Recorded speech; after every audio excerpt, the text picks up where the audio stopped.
উত্তর চব্বিশ পরগনার বসিরহাট মহকুমার শিথুলিয়া গ্রামের বিজেপি কর্মী ভুজঙ্গ সর্দারের স্ত্রী অভিযোগ করেছেন 10ই ফেব্রুয়ারি ভোর 3টে নাগাদ তার বাড়িতে পুলিশের উর্দিধারী একদল লোক হানা দেয়। প্রথমে তারা বাড়ির মালিক ভুজঙ্গ সর্দারকে ডাকাডাকি করে, তারপর দরজায় লাথি মারে ভিতরে ঢুকে যায়।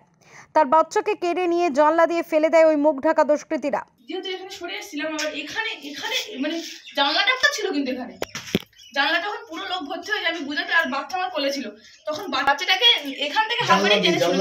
হ্যাঁ, মানে আমি এই এই দরজা খুলে দিলাম, আপনি দরজা খুলে দিলেন তাই তো? না, দরজা তারপরে খোলা হয়েছিল। এবার বাচ্চারা ওরা এমন বাজে ব্যবহার করেছে ওখানটায়। 10 তারিখে রাত্রে 10 তারিখে ভোরবেলা। তবে বয়ানের সত্যতা নিয়ে সন্দেহ প্রকাশ করেছেন প্রতিবেশীরা। প্রতিবেশী মুনমুন দাস মণ্ডল বলেন, এটা সাজানো গল্প। মাত্র 4 ইঞ্চি গ্যাপের জানলা গলিয়ে কিভাবে একটি বাচ্চাকে ছুঁড়ে ফেলে দেওয়া হলো?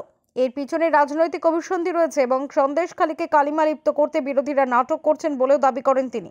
3-4 ইঞ্চির ওখান ভেতর দিয়ে কি করে জানলার মানে ভেতর দিয়ে কি করে ফেলবে? যেহেতু বাচ্চার মা আর বাচ্চা ভেতরেই ছিল, তো একটা জানলার যদি থাকে তো ওরা বাইরে ছিল বলছে।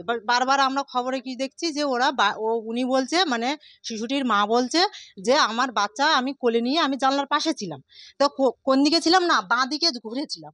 তো বাঁ দিকে যদি ঘুরে থাকে, ওর বাঁ দিকে ঘোরার পরে ও কি জানলাটা এই সাইডে আছে, তাহলে কি করে বাচ্চাটা ওরা মানে জানলার ভেতর থেকে ফেলতে পারে? মানে হাত কতটা যেতে পারে, কতটা দূরে হাতটা যেতে পারে? জানলার বাইরে যারা আছে তারা মানে কতটা দূরে তাদের হাতটা যেতে পারে যে বাচ্চাটাকে ফেলে দেওয়া হলো?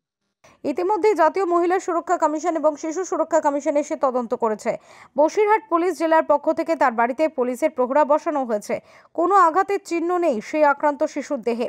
সবার সঙ্গে হেসে খেলে খেলা করছে বাড়ির উঠোনে। অন্যদিকে শিশুর পরিবার এবং প্রতিবেশীদের বয়ানে বিস্তর ফারাক। সব মিলিয়ে শিশু নির্যাতনের ঘটনা নিয়ে পরস্পর বিরোধী মন্তব্যে ব্যাপক চাঞ্চল্য ছড়িয়েছে এলাকায়। সন্দেশখালী থেকে সুকান্ত চট্টোপাধ্যায়ের রিপোর্ট, ওঙ্কার বাংলা।